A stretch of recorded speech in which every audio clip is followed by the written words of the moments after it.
queridos, nós vamos dar continuidade aí no Sermão do Monte. Então, por isso que eu peço aos irmãos, abra comigo Mateus capítulo 5. Nós leremos do versículo 43 até o versículo 48. Mateus capítulo 5, versículo 43 até o versículo 48. Lembrando, Jesus está fazendo vários discursos, ou melhor, está fazendo um discurso com vários ensinamentos, várias mensagens, várias lições práticas para a vida da igreja. Lembre-se que ele está vindo apresentando um reino de Deus, ele está mostrando uma ética desse reino de Deus. Como que aqueles que pertencem a esse reino devem agir, devem ser, enquanto estiverem nesse mundo terreno. Nós dizemos que, inclusive, o Sermão do Monte, ele é o sermão mais pregado e mais lido, de todo mundo, assim, quando a gente fala das Escrituras. Então, realmente é muito importante para a igreja que a gente está fazendo, de mensagem a mensagem, aprendendo na prática aquilo que Cristo espera dos seus discípulos. Mateus capítulo 5, leremos então a partir do versículo 43, que diz assim: Vocês ouviram o que foi dito: ame o seu próximo e odeie o seu inimigo. Eu, porém, lhes digo: amem os seus inimigos e orem pelos que perseguem vocês, para demonstrarem que são filhos do Pai de vocês, que está nos céus. Porque ele faz o sol nascer sobre os maus e bons e vir chuvas sobre os justos e injustos. Porque se vocês amam aqueles que os amam, que recompensa terão? Os publicanos também não fazem o mesmo? E se saudarem somente os seus irmãos, o que é que estão fazendo demais? Os gentios também não fazem o mesmo? Portanto, sejam perfeitos, como é perfeito o Pai de vocês, que está no céu. Vamos orar mais uma vez. Deus, que a Tua palavra fale aos nossos corações, Pai. Como tem sido toda a condução desse culto, Deus, em que o Teu amor tem sido abordado, Pai. Em cada detalhe desse culto, nós clamamos o Teu amor, nós ouvimos do Teu amor. E nós queremos, Pai, a partir dessa mensagem, aprender a respeito de um verdadeiro amor. O verdadeiro amor até mesmo àqueles que nos ofendem, aqueles que nos odeiam, aos nossos inimigos, Pai. Ó Deus, nos ajude, Pai, a amar de verdade. Nos ajude, Deus, a amar aqueles que nos ferem. Ó Pai, nós precisamos, Deus, ser constrangidos pelo Teu amor, para assim termos forças, para assim Teu Espírito trabalhar em nós a forma verdadeira e fiel de amar aos outros, principalmente os nossos inimigos. Que a Tua mensagem fale ao nosso espírito, que a Sua mensagem vá ao nosso coração e possamos sair dessa manhã aprendendo mais desse Sermão do Monte, aprendendo mais do que Cristo espera dos seus discípulos, nessa cultura do reino de Deus. Assim nós oramos, Pai, em nome de Jesus. Amém. Amar o seu inimigo. Que tarefa difícil. Se na semana passada vimos que deixar o sentimento de vingança contra um ofensor já não é nada fácil, Jesus aprofunda ainda mais. Traz um desafio ainda maior. Não é só deixar de se vingar, mas amar o seu inimigo. Como pode ser possível amar alguém que tenta nos prejudicar? Como pode ser possível amar alguém que faz um mal contra nós? Como amar uma pessoa que fez ou faz da minha vida um inferno? Parece impossível. Vamos ser sinceros. Parece piada, na verdade. O pecado fez entendermos a prática do amor diferente. Aliás, a queda corrompeu o conceito de amar, o propósito de amar, trazendo uma mentalidade de só amo quem eu quero amar ou quem me faz feliz. Só me importo ou tenho compaixão com quem eu quiser. Por isso, naturalmente, o homem faz acepção de quem merece ou não merece o amor que eu possa conceder. Possíveis inimigos podem surgir através de nossas vidas, adversários políticos, colegas de trabalho ou escola, colegas de escola, pessoas com valores morais diferentes dos nossos, criminosos, pessoas de outras religiões, né? A gente vê aí no mundo pessoas de religiões distintas se vendo como inimigas uma das outras, então isso pode surgir também na humanidade. Pessoas que causam muito sofrimento, pode ser um inimigo nosso. E é muito constrangedor quando a gente vê Jesus falando, ame o seu inimigo, é muito difícil.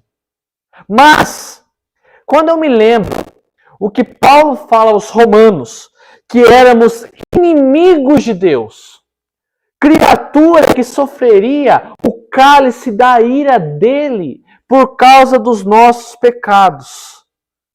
E ele nos amou. E ele me amou. Romanos 5,10 fala, se nós, quando inimigos, fomos reconciliados com Deus mediante a morte do seu Filho, muito mais, estando já reconciliados, seremos salvos pela sua vida. O próprio Deus envia seu Filho unigênito, bom, justo, inocente, e morre por inimigos. Inimigos que ele ama. Era eu e você. Deus não esperou que tornássemos bonzinhos e fôssemos até ele com pedidos de desculpas. Para ele dizer, tá, agora sim eu amo vocês. Mas não, antes disso, Deus prova o seu próprio amor para conosco, pelo fato de Cristo ter morrido por nós quando ainda éramos pecadores. Foi entendendo esse padrão de amar um inimigo que consegui dar os primeiros passos para tentar amar os meus também. Foi saber que eu era inimigo e por causa da cruz eu me tornei filho, que eu passei a compreender que eu devo amar também, por mais duro, por mais difícil que fosse. Cristo, nesse Sermão do Monte, quer tratar corações que são movidos por ódio e por esse ódio estão presos, consumidos, que não conseguem se libertar.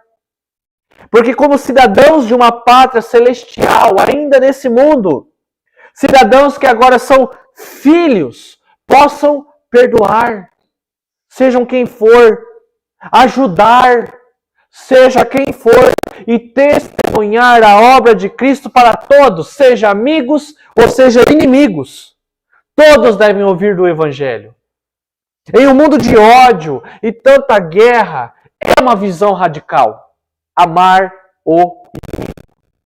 E por ser difícil e radical, lembre-se que para amar os nossos inimigos não é algo que vem naturalmente. Você não nasceu nem para amar os seus amigos. Você não nasceu, aí pior ainda, amar os inimigos. Naturalmente isso não está no homem. Por isso nós precisamos da força de Jesus. Nós precisamos dele para essa tarefa. Por isso, antes de amar os inimigos, é preciso você entregar sua vida a Jesus. Ter uma vida com ele. Pedindo que ele transforme o seu coração, porque senão você não vai amar ninguém. Ninguém. Se esse importante passo não for dado, você jamais conseguirá amar e ser amado também. Por isso que eu quero nessa manhã trazer uma reflexão que só em Cristo conseguimos amar até mesmo quem não merece o nosso amor. Por isso, em primeiro lugar, indo já para o texto, eu quero trazer para vocês que amar é interceder por aqueles que você acredita não merecer. Repito, amar é interceder por aqueles que você acredita não merecer. Jesus fala, ame o seu próximo E odeie o seu inimigo. Ele está refazendo aquilo que os antigos falavam. Aqui não há somente uma distorção dos religiosos da época, que eram os escribas, os fariseus. Mas aqui é uma aberração mesmo. Porque foi uma interpretação inventada. Não há nenhuma indicação no Antigo Testamento que Deus tenha mandado odiar um inimigo. Mas, mais uma vez, Jesus vem para consertar uma distorção de uma compreensão deles, que não está no Antigo Testamento, para corrigir o entendimento que eles tinham a respeito de amar. Em Levítico 19:18, o texto, muito provavelmente, que foi da onde eles distorceram o entendimento, diz: não procure vingança, nem guarde ira contra os filhos do seu povo, mas ame o seu próximo como você ama a si mesmo. Eu sou o Senhor. Está escrito aqui odiar o inimigo? Não está escrito. Mas era defendido isso a partir desse versículo. Era pregado essas coisas. Consegue ver o que uma má compreensão bíblica pode fazer com você? E os fariseus pregavam isso. E os escribas pregavam isso. Ame o seu próximo, mas odeie os inimigos de Israel. Odeie os nossos inimigos. Fiquem longe deles. Queridos, nós não temos nenhuma indicação no Antigo Testamento sobre isso, mas pelo contrário, Deus mandando amar, ou compartilhar, ou se solidarizar com o seu próprio inimigo. Êxodo 23:4 diz: se você encontrar desgarrado o boi ou o jumento do seu inimigo, leve-o sem falta de volta para ele. Ou seja, tinha até um regulamento. Se você está andando e vê uma propriedade, alguma coisa, um boi do teu inimigo, sabe o que você deve fazer? Você vai matar? Você vai pegar para você? Não, você vai pegar e levar para o seu inimigo. Mas não, o que era pregado era o contrário. Odeie. Consuma ódio para aqueles que te fazem mal, aqueles que são inimigos de Israel. Deus jamais quis dar fundamento para o homem para odiar alguém, criar inimigos. Meus amigos, como criar um fundamento, como criar uma desculpa para passar por cima de alguém e fazer o mal? Isso a gente consegue criar, isso o homem cria, a partir do nada. E assim foi feito, e Cristo vem para mudar isso. Por isso que eu falo, amar e orar a partir do que ele desenvolve depois. Porque ele diz: eu, porém, lhes digo, amem seus inimigos e orem pelos que perseguem vocês.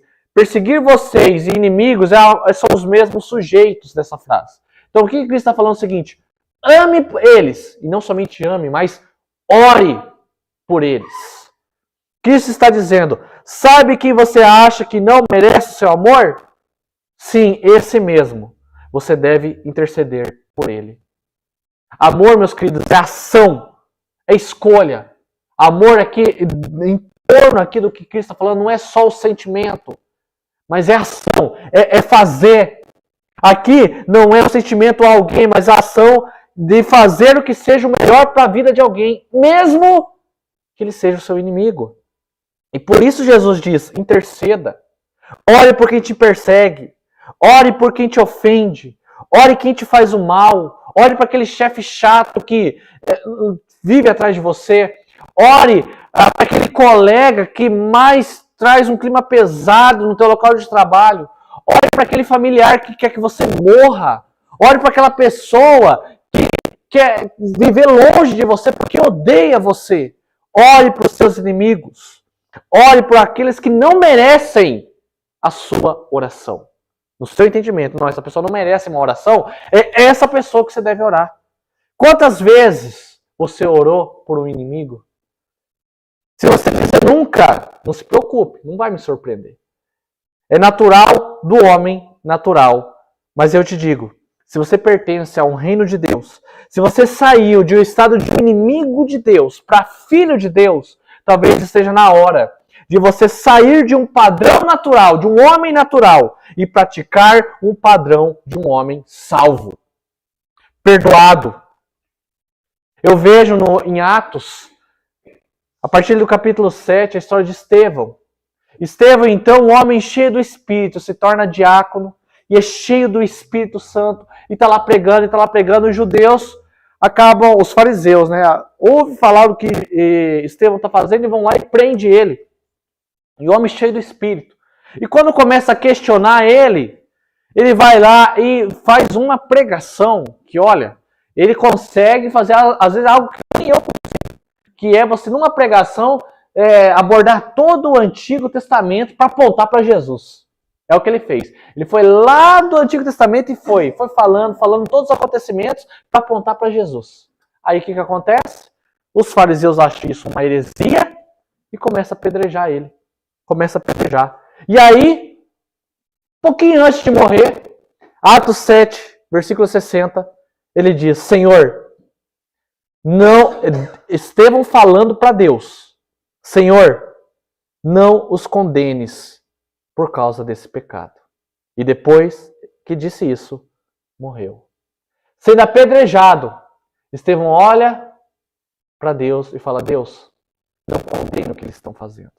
Não condenes por causa desse pecado. Na hora da morte, Estevão ora pelos seus inimigos.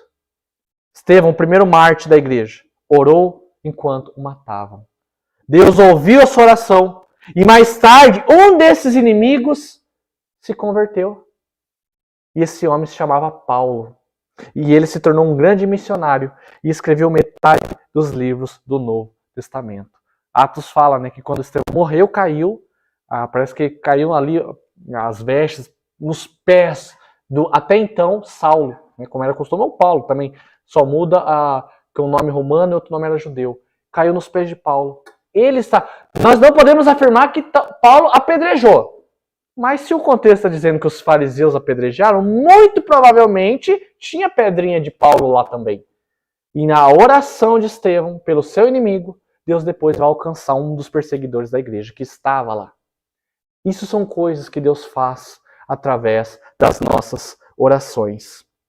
Jesus mesmo, na cruz do Calvário, depois de apanhar, ser torturado, ser tão humilhado, antes de morrer, ele fala para Deus, Pai, perdoa-lhes, porque não sabe o que fazem. Então Cristo morrendo, de todo aquele sofrimento, ele fala, Deus, perdoa eles. Aquela multidão que ele está vendo, perdoa eles, porque eles não sabem o que fazem. Estevão e Jesus, orando por seus inimigos, no momento que os inimigos estão acabando com a vida deles. Comece a orar por eles. Interceda. Deus pode trabalhar no coração desse indivíduo, como também pode trabalhar no seu, retirando o ódio, retirando mágoa, retirando trauma, retirando tudo aquilo que vai consumir você mesmo. E não pense que você está sendo fraco através dessa atitude, porque vai ter gente do teu lado e fala assim, você está orando por tal pessoa, mas você não gosta dele, ela não gosta de você, não é teu inimigo? Que tolice! Por que você está orando por ele? Porque você está ajudando ele? Porque você está amando ele? Muitos vão falar que isso é tolice, que isso é coisa de gente fraca. Mas não ache que você está sendo tolo em orar por determinado inimigo, porque você não está, sabe por quê? Porque tem que ter muita força para ir contra o caminho natural do seu coração, que é o próprio ódio. Tem que ter muita força para você olhar para Deus e orar para aquele que você odeia. É isso que eu falo, é você encontra o seu homem natural. É isso que o Espírito faz conosco, é isso que Deus nos chama. Porque Ele vendo nós inimigos, Ele vendo nós pecadores, Ele não esperou de nós nada bonzinho, Ele simplesmente entregou o seu Filho para morrer por inimigos. E de inimigos se tornarem filhos, alguém da família dele, salvos, destinados, ou melhor, predestinados a uma eternidade no seu reino. Do coração, ele vai apagar todo o resquício de ódio. Do coração magoado e cheio de feridas, por causa do que esse indivíduo fez contra você, Jesus vai apagar. Cristo te ajudará com esses sentimentos. E a forma como vai te tratar é através do amor na intercessão. Queridos, é na oração por alguém que você não gosta que Deus vai tratando esse sentimento em relação a outra pessoa. É amando essa pessoa que muitas coisas serão transformadas dentro de você. É difícil, é extremamente difícil. Se não fosse difícil, não teria por que Cristo está pregando isso aos seus discípulos. É o desafio de quem faz parte do reino de Deus. Eu pertenço a esse reino de Deus. Eu afirmo, eu pertenço a esse reino de Deus. E eu creio que todos aqui pertencem a esse reino de Deus. Só que esse reino de Deus não é cobra, mas requer de nós algo que vai além de nós. Padrões, condutas, posicionamentos que nós não conseguimos. Por isso, repito, você precisa de Jesus. Para você interceder para alguém que te ofende, você precisa de Jesus. Para não se vingar, você precisa de Jesus. Para você não ter ódio e matar alguém por causa desse ódio, você precisa de Jesus. Para ser um bem-aventurado, um pacificador, um humilde de coração, alguém que chora, você precisa de Jesus. Por isso que só você, como homem natural, você nunca vai conseguir. Você vai viver odiando inimigos, odiando amigos, não sabendo ser amado por causa de tantas feridas e tantas coisas ruins que fizeram contra você. E Cristo veio para te curar. Cristo vem para verdadeiramente te readequar ao caminho de um verdadeiro amor. Por isso, comece a orar pelo seu inimigo. Comece a orar para aqueles que você não gosta. Comece a orar para aqueles que você, de alguma maneira, não se dá bem. Sabe quando falo, né? O santo não bate? Né, um ditado popular, o santo não bate com ele. Então ora. É justamente por isso que Deus quer tirar esse sentimento do seu coração. Interceda pelo seu inimigo. Por quê? Porque a oração tem muito poder. Repito, a oração tem muito poder. E Deus pode agir através dela. Agiu na oração de Estevão para uma conversão genuína do apóstolo Paulo. E a gente pode ter inúmeras histórias ao longo da história de orações contra inimigos e que Deus agiu de forma sobrenatural. E Ele pode fazer isso através da sua oração. Então, em vez de você... Percebam, essa lição vem logo depois da vingança. Então, antes de você procurar o seu inimigo como vingador, ore por ele.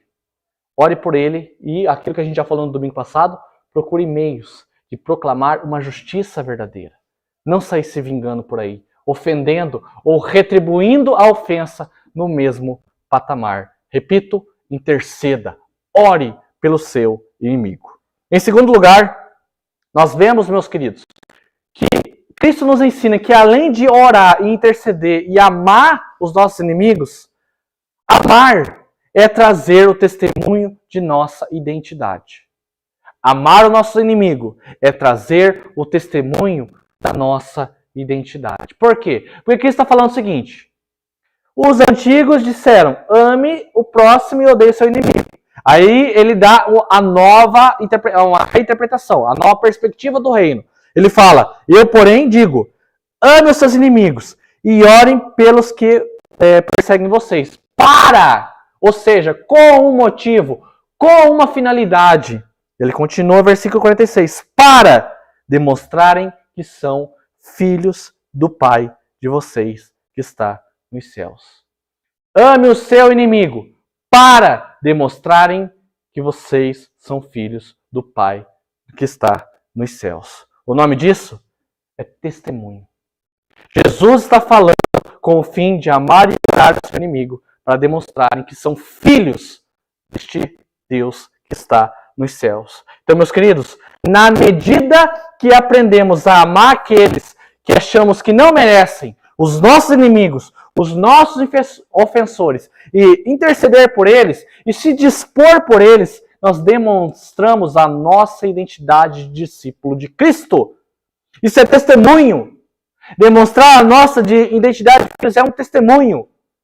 É amando o inimigo que esse reconhecerá o Cristo que está na sua vida e age a partir da sua vida. Pois é só Cristo que te fará perdoar quem tem que perdoar. Responder com bem quem te fizer o mal. E assim, uma vez que você mostra o amor ou faz essas ações para um inimigo, Cristo está sendo evidenciado através da sua vida. Não é o Vitor Não é você, mas Cristo. Porque nós, meros homens naturais, jamais conseguiríamos amar. Ainda mais inimigos. Mas é o Cristo que morreu por nós. E se fez maldição por nós. Verdadeiros malditos. Inimigos. Para que fôssemos justificados diante de Deus. É Ele que é evidenciado quando vem um ofensor, quando vem um inimigo. E você olha para a cara dele e fala assim, eu estou orando por você. Você vem com o mal, eu vou fazer o bem. Lembra que a gente falou da semana passada? Fazer mais do que o necessário. Se alguém te pede alguma coisa para mesmo te humilhar ou para te colocar em xeque, você vai e faz bem feito, faz muito melhor. O teu testemunho está em jogo. A pessoa vai olhar e falar assim, eu estou tentando fazer tanto mal para ela, eu odeio ela, mas ela está me respondendo com bem, ela está me amando. Por que isso? Da onde que vem isso? Cristo. É Cristo que me faz amar você, mesmo você. Se você quer apresentar Jesus para o seu ofensor, é amando-o, é perdoando o que você conseguirá. Mas enquanto o ódio permanecer em ti, o sentimento de aversão, de inimizade ainda existir, o seu testemunho como um agente do reino, como um salvo, como um discípulo, será afetado. Então, a primeira coisa que um inimigo teu fala, se ele te fez um mal, você responde na mesma medida às vezes. O que o teu ofensor, ou geralmente quem faz parte do contexto, vai falar? Mas não era crente? Mas não é cristão? Você não é da igreja? Você vai fazer isso? Eu sei que ele agiu assim com você, mas você vai responder dessa maneira? Você não é crente? Olha como o nosso testemunho é afetado. Como Cristo pode deixar de ser evidenciado a partir da nossa vida, por isso que é uma tarefa muito difícil. E por isso que precisamos dele para conseguirmos fazer tudo isso. Viu como é que não é fácil ser cristão? Por isso que só Cristo em nossas vidas, nos ajudando através do Espírito, moldando o nosso caráter, nos fazendo evoluir como pessoas, transformando o nosso interior para sermos santos, é somente Ele. A conversão, meus queridos, é um ato contínuo, junto com a santificação que perdura uma vida inteira. A conversão ali não é um ato imediato, que inicia e acaba, mas a conversão é constante. Junto com a santificação, todos os dias estamos sendo santificados, estamos sendo convertidos a Cristo. Porque o que é conversão? Nada mais é do que parei a vida que eu estava e decidi me converter, ou seja, ir, é uma ação. Ir a Cristo, me converter a Cristo. Todos os dias a gente vai a Cristo. E é olhando para a cruz que a gente consegue amar aquele que não merece. Paulo recomenda, inclusive aos romanos, se o seu inimigo tiver fome, dá de comer. Se o teu inimigo tiver sede, dá de beber. Porque fazendo isso, você amontoará brasas vivas sobre a cabeça dele. Então Paulo só está esmiuçando, detalhando ainda o que Cristo está dizendo sobre amar o inimigo. Ele falou assim, se está com fome, dá de comer. Se está com sede, dá de beber, porque Cristo vai ser evidenciado através dessa ação que você está fazendo para Ele. Chesterton, um grande escritor do século passado, uma vez disse, a Bíblia nos diz para amar o nosso próximo e também para amar o nosso inimigo. Provavelmente porque eles são a mesma pessoa. O nosso próximo também é o nosso inimigo. E como que eu sei disso? Cristo uma vez ensinou, através ainda de uma parábola. A parábola do bom samaritano. Quem que não se esqueceu, quem não se lembra dessa parábola? Tem lá alguém no meio do caminho, todo machucado, e passa e geralmente são os religiosos. Passa o levita, não dá moral. Passa o sacerdote, não dá moral. E vai passando. E de repente passa quem? O samaritano. Só que a gente deve aprofundar num detalhe. Os samaritanos eram inimigos dos judeus. E os judeus, inimigos dos samaritanos. E o que o samaritano fez? Olhou aquele homem na beira da estrada. Ajudou ele, curou ele, cuidou dele, se preocupou dele, levou ele a uma pousada, ainda um hotel, uma coisa ali, ainda pagou, falou assim, se ele ainda fazer alguma coisa de ficar devendo, não, vem aqui e retribua.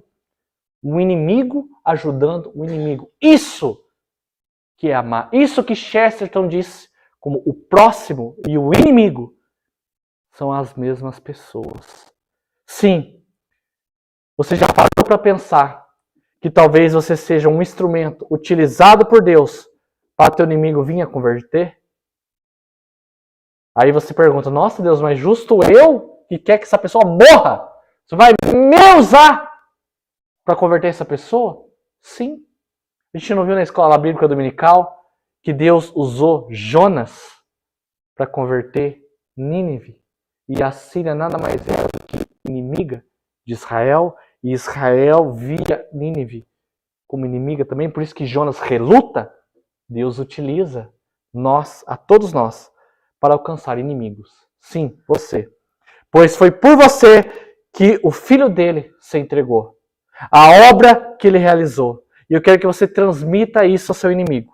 E quero que você transmita o amor que ele teve por você, até mesmo aqueles que, na sua convicção, não merecem receber essa notícia. Não seja como Jonas, mas proclame a palavra de Deus. E por último, meus queridos, Jesus diz então, ame os inimigos e orem pelos que perseguem, para demonstrarem que são filhos do Filho do Pai de vocês que está nos céus. Ou seja, interceda, ore, porque a partir disso você vai testemunhar. E por último, ele diz o seguinte, e é a lição que nós temos. Amar não é fazer o que todo mundo faz.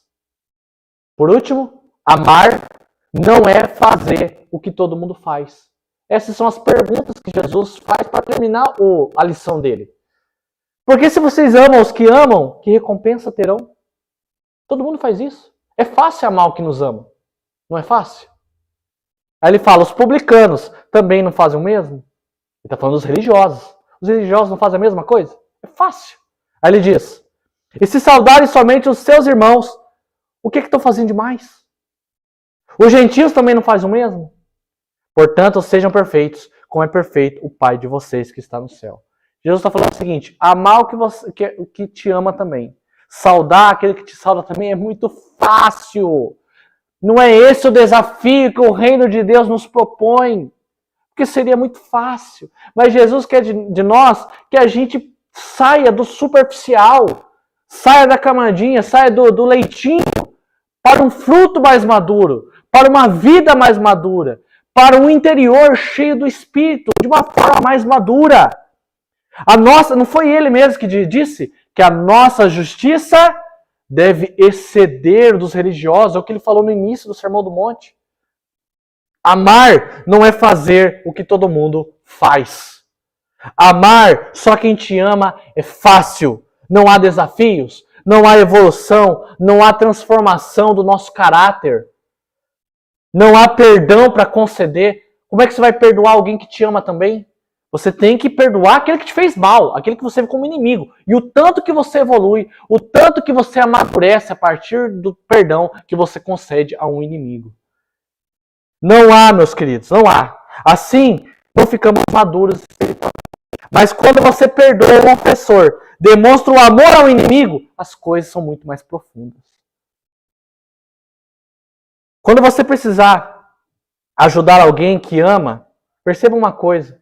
Você sempre se dispõe rapidamente, não é verdade? Se a minha mãe, a minha sogra, né, tanto a família da Isabel mais próxima, ou a minha família pede alguma coisa, eu vou logo fazer. Eu me disponho a fazer, mas quando alguém não gosta, pede alguma coisa para mim. Assim, agora é que você vai se dá mal. Não vou nem ouvir, não vou nem ler a tua mensagem. Queridos, Cristo não nos chamou para isso. Cristo nos chamou para amar e conceder, a sair da zona de conforto, a sair do superficial e ser agentes no reino, agentes do reino, até mesmo no meio daqueles que não merecem. O padrão de amor de Deus é algo que nós não conseguimos entender. Não em sua plenitude. Por isso, podemos descansar, viver em paz nas verdades bíblicas que dizem que Deus nos ama, porque o padrão do amor dele é muito elevado. O padrão de amor dele é algo que nós não conseguimos entender. E é nesse amor que a gente repousa a nossa segurança da salvação. No amor, no cuidado que Ele tem conosco. É fácil corresponder quando você é correspondido. Jesus está ensinando que quando você demonstra, ou seja, ação, amor a alguém, que não valeria esse amor, amando o seu inimigo, você está deixando de fazer o óbvio, saindo da zona de conforto e realizando uma ação de alguém que pertence a um reino que não é desse mundo. Estamos excedendo aos religiosos. Estamos pregando e vivendo um verdadeiro evangelho. É assim que trilhamos o nosso caminho da perfeição. Porque Cristo conclui, percebe, ele fala tudo isso. Ele fala, sede perfeitos, porque o meu Pai é perfeito. Ele não está falando que a gente vai ser perfeito de forma plena. Porque enquanto ainda estivermos nesse mundo, meus queridos, nós não conseguiremos ser perfeitos. A gente não vai atingir a perfeição. A gente só atinge quando Cristo retornar, glorificar o nosso corpo, tirar o pecado, a raiz do pecado que ainda está em nós. Aí sim a gente vai ser perfeito. Mas até lá, meus queridos, a gente tem um padrão. Cristo está falando assim, ó, tem esse padrão. E é nesse padrão que vocês caminham dia após dia. De ser cada vez melhores. Agora fala para mim, tem como trilhar um caminho cuja perfeição é o padrão, fazendo o superficial, não saindo da zona de conforto, amando quem te ama, ajudando só quem te ajuda. Não tem como. Jesus quer de nós profundidade. Jesus quer de nós que a gente trilhe algo ainda mais maduro com Ele. Deixar de fazer o mesmo que todos é deixar a superficialidade. Que Deus nos abençoe, Ele possa nos ajudar a amar quem não merece o nosso amor. Amar aqueles que nos ofendem. Amar aquele que deixou cicatrizes, traumas em nossas vidas. Jesus conduzirá todo esse processo. E você vai sair dessa superficialidade. E você vai ser amadurecido espiritualmente, porque o Espírito vai te encher. Cristo será evidente através da sua vida. E é capaz que você seja usado por Deus para converter mais uma pessoa. Através desse amor, através dessa ajuda, através dessa resposta que você está dando. Que Deus assim nos abençoe grandemente. Amém?